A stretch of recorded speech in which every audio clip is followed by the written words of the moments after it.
Selamat sore, salam sejahtera buat kita semua. Perkenalkan, nama saya Ferry Krishna Septrian Ginting dari kelas AB3E.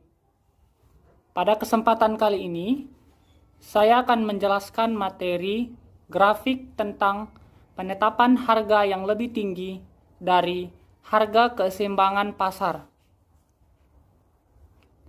Yang pertama adalah kebijakan yang ditetapkan oleh pemerintah adalah menetapkan harga yang lebih tinggi daripada harga yang telah ditetapkan oleh pasar bebas.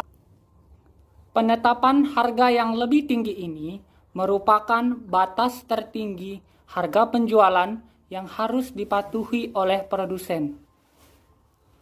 Kebijakan penetapan harga ini bertujuan untuk melindungi konsumen, agar nantinya konsumen dapat menikmati harga yang lebih rendah. Jika harga barang dianggap terlalu tinggi sehingga tidak akan dapat dijangkau lagi oleh masyarakat, maka pemerintah dapat menetapkan harga maksimum yang biasa disebut dengan harga eceran tertinggi. Harga eceran tertinggi ini yang menyatakan bahwa suatu barang tidak boleh dijual dengan harga yang lebih tinggi daripada harga yang telah ditetapkan oleh pemerintah.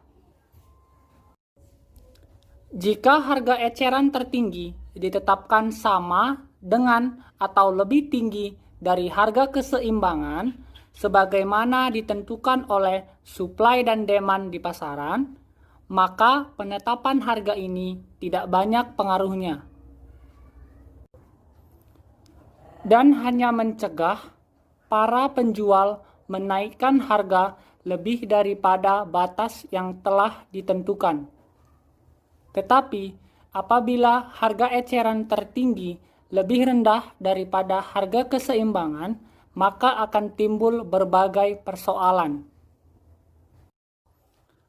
Persoalan yang muncul apabila harga eceran tertinggi lebih rendah daripada harga keseimbangan adalah bahwa pada saat harga eceran tertinggi, jumlah yang dibeli lebih besar daripada jumlah yang dijual, atau QD lebih besar dari QS, sehingga menyebabkan terjadinya kekurangan supply.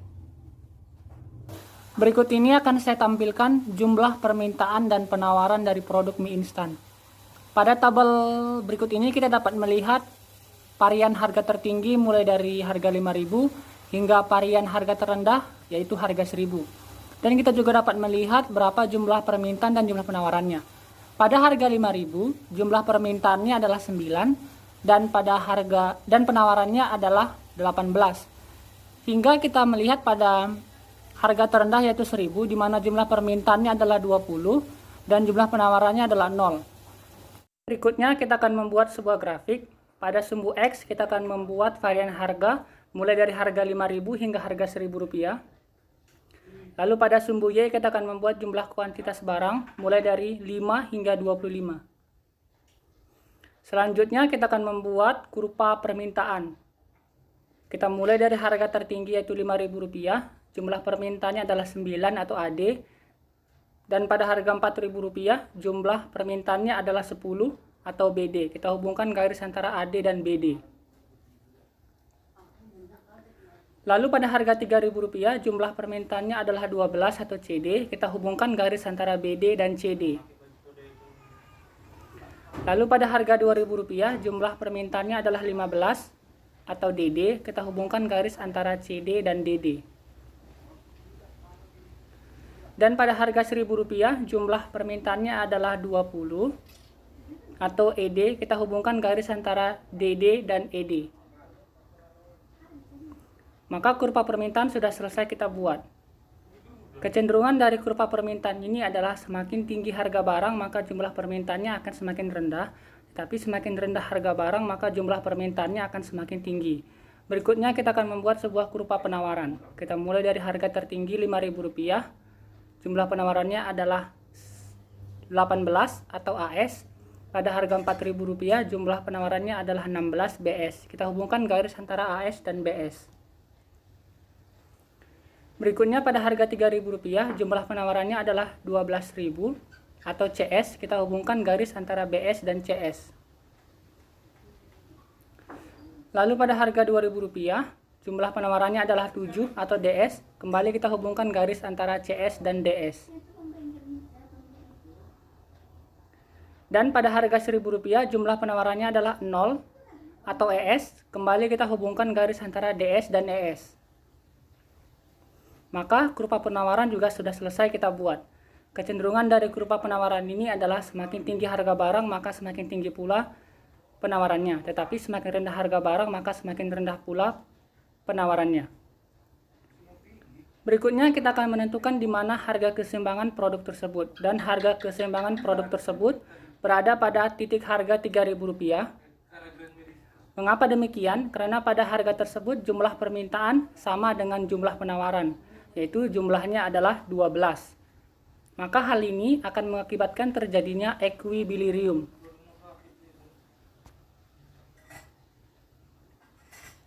Lalu, jika pemerintah menetapkan harga tertinggi lebih tinggi daripada harga keseimbangan, katakanlah pada harga Rp4.000, di mana penjual tidak dapat menjual produknya di atas harga Rp4.000 tersebut. Hal ini akan menyebabkan terjadinya surplus atau kelebihan penawaran. Mengapa demikian? Karena pada saat tersebut jumlah permintaannya 10, sementara jumlah penawarannya adalah 16, artinya terjadi 6 kelebihan barang. Namun hal ini sebenarnya tidak berpengaruh banyak bagi penjual, karena penjual masih dapat menjual produknya sama dengan harga keseimbangan pasar, yaitu Rp3.000. Lalu bagaimana juga jika pemerintah menetapkan harga lebih rendah dari harga keseimbangan, katakanlah pada harga Rp2.000?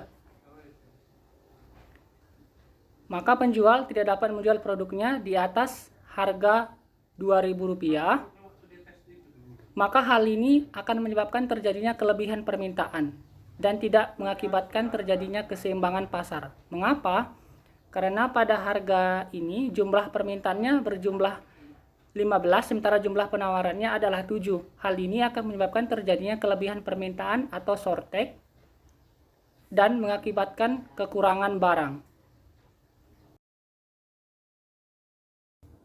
Satu masalah penting yang akan timbul dalam menjalankan kebijakan penetapan harga di atas harga keseimbangan ini adalah masalah stok surplus produksi yang terus-menerus mengalami penambahan.